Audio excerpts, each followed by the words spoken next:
was the summer of 1999 in a quiet town tucked deep within Oregon's forests. A small, independent film crew had gathered in an abandoned farmhouse to shoot what they hoped would be the next cult horror hit. Among the cast were two child actresses, Emily Carter, just 12 years old, and Lily Monroe, who had recently turned 13. Both had glowing resumes from commercials and local theater. The director called them his stars in the making, certain this low-budget project would be their stepping stone into Hollywood. Nobody could have predicted that it would instead mark the final time anyone saw them alive. The farmhouse where filming took place had a reputation of its own. Locals whispered about strange happenings on the property, lights in the windows long after midnight, echoes in the fields when no one was around, and the rumor that the land itself was cursed. But to the young actresses, it was just another job, long hours of retakes, heavy makeup, and endless waiting between scenes. Still, something about the atmosphere unsettled them. Emily told her mother on set one evening, "It feels like the house is watching us." Her mother brushed it off as nerves, never realizing it would be the last conversation they'd ever share. The day before the girls disappeared, the crew filmed late into the night. According to cast members, both Emily and Lily seemed distracted, often glancing over their shoulders as though hearing something off camera. At one point, production halted when Lily refused to go back inside the farmhouse, claiming she saw someone standing in the upstairs window. The director grew frustrated, insisting nobody else was there. Crew members later admitted they felt uneasy too, but pressed on. They were running out of budget and time. By morning, the farmhouse was silent. The crew arrived for the next day's shoot only to find Emily and Lily missing. Their costumes lay folded neatly on the floor near the kitchen set, but there was no sign of the girls themselves. Makeup brushes, half-finished lunches, even Emily's worn-out sneakers were scattered around as though the two had simply stepped out for a moment. But they never returned. Police were called within the hour, and what should have been another day of filming spiraled into a crime scene. Detectives scoured the property for clues. No fingerprints outside of the cast and crew were found. No forced entry, no broken windows, no tracks leading into the woods. Search dogs traced a faint scent of the girls toward the barn, but it ended abruptly, as though they had vanished into thin air. For weeks, helicopters combed the forest, volunteers lined the dirt roads, and missing posters flooded the small town. Yet the strangest part wasn't just the absence of Emily and Lily. It was the eerie silence that lingered in the farmhouse. Crew members later confessed that, in the days following the disappearance, none of them could bring themselves to walk inside again. In the immediate aftermath of the disappearance, investigators went all in. They interrogated every member of the film crew, from the director down to the sound technician. They questioned neighbors who lived miles away, hikers who'd been spotted in the woods, and even drifters who'd passed through town that summer. Everyone had a theory, but nobody had answers. The farmhouse sat on private land locked behind a rusted gate, making it nearly impossible for a stranger to sneak in without someone noticing. Still, two girls were gone, and the only certainty was that they hadn't walked away willingly. Detectives turned their focus on the eccentric director, a man named Walter Griggs. He had a reputation for pushing his cast beyond their limits, obsessed with getting real fear on film. Rumors spread that he'd kept the cameras rolling long after the official shoot wrapped, capturing unscripted moments that weren't in the screenplay. When asked for those tapes, Griggs claimed they were misplaced during the chaos. His evasive answers made headlines, and tabloids painted him as a villain. But despite the suspicion, police never found evidence tying him to the girls' disappearance. Without proof, Griggs walked free. The families of Emily and Lily refused to give up. For months, they staged vigils at the farmhouse gate, pleading with reporters, detectives, and anyone who would listen. Candlelight flickered against the rusted fence while mothers clutched photographs of their daughters, begging for leads. But as the weeks bled into months, the media circus faded. New scandals and tragedies stole the spotlight, and soon the girls' faces disappeared from the evening news. The farmhouse was boarded up, left to rot like a wound the town didn't want to touch. By 2001, the case was officially labeled cold. The boxes of evidence were pushed into storage collecting dust. The families received fewer updates, and calls to the detective's office were returned less and less. Even the locals grew tired of talking about it. Parents warned their children not to wander near the farmhouse, but over time, even that faded into a ghost story told around campfires. To most of the town, Emily and Lily became a memory, a tragedy too heavy to carry every day. And yet, for those closest to the case, something never sat right. The police insisted there was no evidence, but former crew members whispered otherwise. Some swore that pieces of film reels had gone missing from the storage vault, while others believed the farmhouse itself had been tampered with before the final police sweep. Whether it was sloppy investigation or something darker at play, nobody knew. What was certain was this: the official story had ended, but the real story was far from over. By 2009, the world had moved on from the mystery of Emily Carter and Lily Monroe. Their names occasionally resurfaced in true crime magazines or late-night talk shows, but for most, the story was buried under a decade of fresher scandals. For Daniel Hayes, however, the case never left his mind. Daniel was a crime reporter for a Portland newspaper, sharp, stubborn, and known for digging where others refused to look. He had covered the girl's disappearance in his rookie years, haunted by the strange silence that surrounded it. Even as editors urged him to chase more current stories, Daniel kept a folder in his desk labeled 1999. He couldn't let it go. One rainy afternoon in late September, Daniel came home to find a battered yellow envelope propped against his apartment door. There was no postage stamp, no return address, just his name scribbled across the front in messy block letters. Inside, wrapped in a thin sheet of brown paper, was a He-8 videotape, a format so outdated it nearly looked like a relic. But what struck Daniel hardest wasn't the tape itself, it was the date scrawled in black marker on the label, August 14, 1999, the exact day Emily and Lily vanished. He stared at the tape for hours before touching it, torn between curiosity and dread. Finally, he pulled an old camcorder from his closet, a relic he hadn't used in years. As he slid the tape inside, he hesitated, his thumb hovering over the play button. Who had sent this to him? Why now, after 10 years of silence? And most importantly, what did the tape contain? He poured himself a drink, shut off the lights, and pressed play. The low hum of static filled the room, followed by grainy footage that made his skin crawl. The first few minutes seemed harmless. Behind the scenes shots of the farmhouse, crew members laughing, the girls running lines under dim stage lights. Emily adjusted her costume while Lily giggled at something off-screen. For a brief moment, it looked like an innocent home video. But then the footage shifted. The laughter died. The camera angle grew unsteady, tilting in strange, deliberate ways. Shadows filled the corners of the screen, and the once playful girls looked different, uneasy, hesitant, almost as if they were being watched. Daniel leaned closer to the screen as a new sound bled through the static. A man's voice, deep and unsettling, whispering from behind the camera. His words were muffled, but one sentence cut through clearly. "Keep going, don't stop now." Daniel froze. His heart hammered in his chest, his eyes glued to the flickering screen. He realized then that whatever was on this tape wasn't just lost footage. It was something darker, something the world was never meant to see.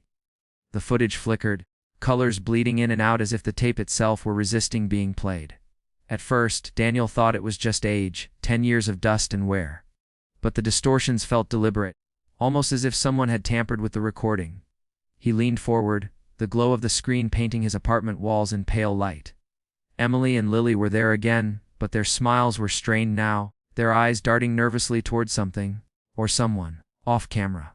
Every time the camera shifted, Daniel swore he saw movement in the background, a shadow sliding just out of frame. As the minutes ticked by, the tape grew darker, literally and figuratively. The farmhouse lights dimmed, leaving only a lantern casting uneven shadows across the girls' faces. They weren't acting anymore. Emily kept wringing her hands, glancing at Lily as if for reassurance. Lily's lips moved silently, whispering something Daniel couldn't quite make out. The laughter from earlier footage was gone.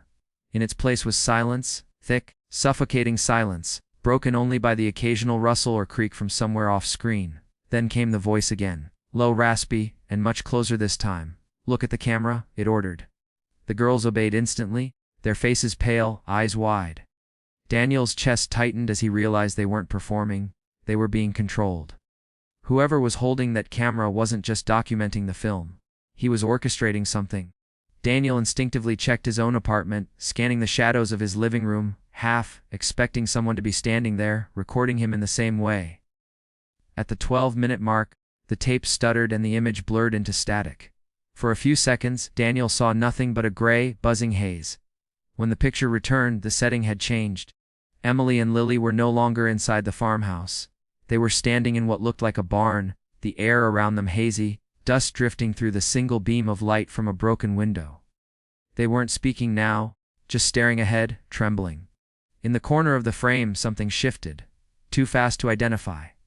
Daniel rewound it 3 times, and each time his gut told him the same thing: they weren't alone.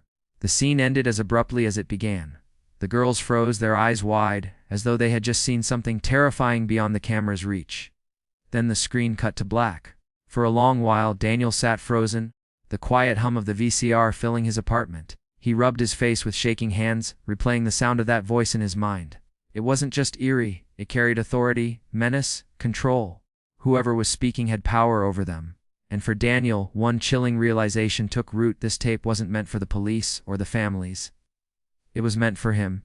Daniel replayed the tape again, his finger hovering over the pause and rewind buttons as if the truth might slip away if he blinked. Every time the footage jumped back to that barn scene, his stomach knotted tighter. Emily and Lily weren't acting, they were terrified. Their bodies were stiff, their movements jerky, like puppets trying to resist invisible strings. Daniel zoomed in on Emily's face. Her lips were trembling. She was mouthing something again, the same as before.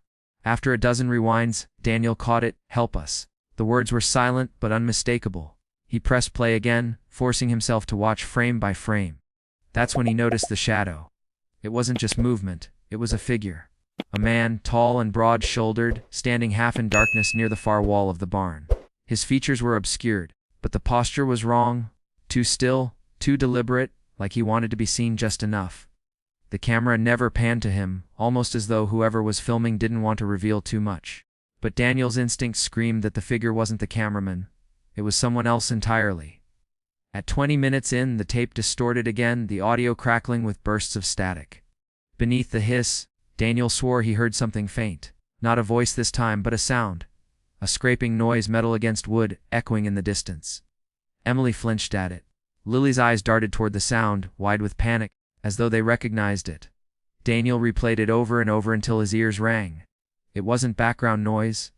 It was deliberate, like someone dragging an object across the floor. But what chilled him most was the girls' reaction. They knew exactly what it meant. The next cut was even worse.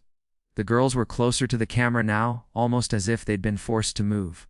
Behind them, hanging on the barn wall, Daniel saw something that hadn't been mentioned in any police report: a film slate. The kind used to mark takes in movies. But this one wasn't labeled with a scene number. Instead, scrawled across the slate in uneven handwriting were 3 words: "Scene 47 begins." Daniel's heart pounded. There was no scene 47 in the film's original script. This wasn't part of the production. It was something else, something hidden. Daniel hit pause, staring at the frozen frame. The girls' eyes were locked on the camera, their faces pale as chalk, their mouths parted in silent terror. He couldn't shake the feeling that they weren't just looking into the lens. They were looking through it, reaching out to whoever might one day watch this tape. And now, 10 years later, that person was him. Daniel forced himself to keep watching, though every part of him screamed to shut the tape off. Near the end of the recording, the footage grew shakier, as if the camera was being carried at a run. The barn was gone now, the girls were outside, their thin voices caught on the wind, crying out for someone unseen. The camera followed them, jerking violently, capturing flashes of trees, dirt, and broken fences. Suddenly, the picture steadied, and both Emily and Lily came into focus. They weren't speaking anymore. Instead, they were pointing toward something just outside the frame, their faces locked in terror. Daniel paused and rewound again and again, desperate to see what they had been signaling.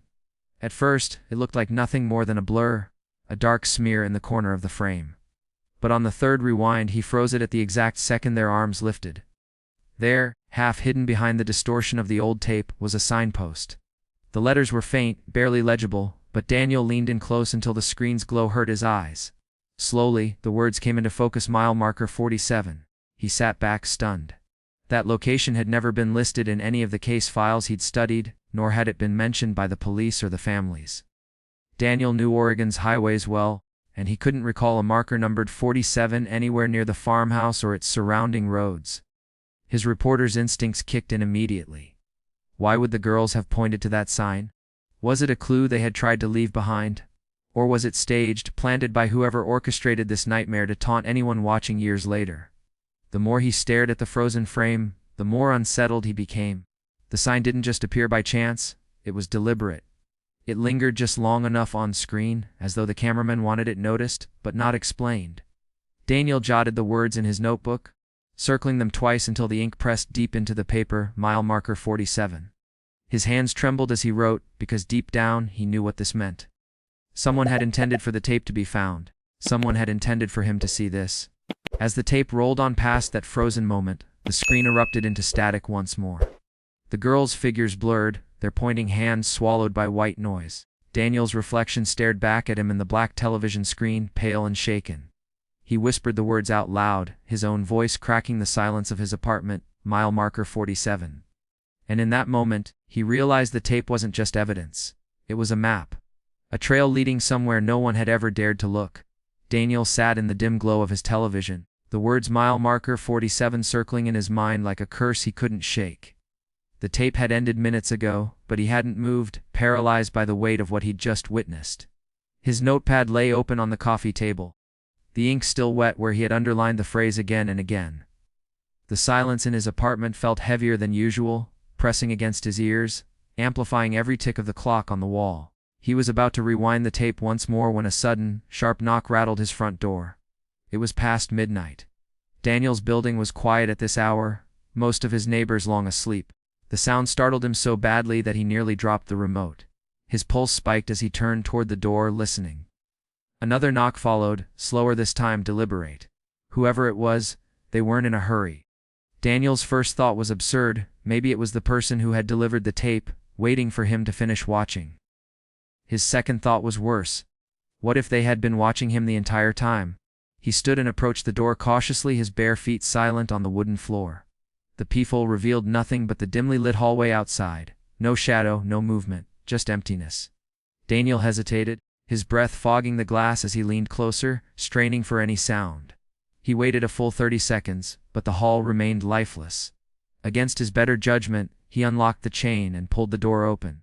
The hallway was empty, except for a single envelope lying flat against the floor. Daniel bent down, his fingers trembling as he picked it up. The envelope was the same kind of battered yellow paper as the one that had held the He 8 tape, but this time, no tape was inside. Instead, there was a folded sheet of paper, the handwriting jagged and uneven as though scrawled in haste or rage. Only 3 words were written, each in thick red ink that bled slightly into the paper. Disappearing TM. The message was blunt, final, and chilling. His stomach dropped. He scanned the hallway again, half expecting someone to leap from the shadows, but it was still deserted. Closing the door quickly, he locked it twice, pressing his back against the wood as if that thin barrier could protect him. The note dangled from his hand, his mind racing with questions. How did they know he had already watched the tape? Were they outside the entire time? And the worst thought of all, if they didn't want him watching the footage, what would happen now that he had? Daniel didn't sleep that night. He sat in the glow of his flickering TV. The tape still inside the camcorder, the ominous note clenched in his fist. Every creak in the building, every hum of the pipes felt like footsteps coming closer. The words, "Stop watching them," pulsed in his head like a warning he was too late to obey. But despite the fear gnawing at him, he knew he couldn't stop. Whoever sent the tape, whoever left that note, they wanted control. And Daniel had never been the kind of reporter to walk away from the truth. He picked up his notebook, circled mile marker 47 one last time, and whispered to himself almost like a vow, "If the answers are out there, I'm going to find them." What happened to Emily and Lily after that night in 1999 remains one of the most chilling unsolved mysteries. Some say the tape was destroyed. Others whisper that Daniel himself vanished not long after. All that remains are fragments, shadows, and a question that refuses to fade. If you found a tape like this in your mailbox, would you dare press play?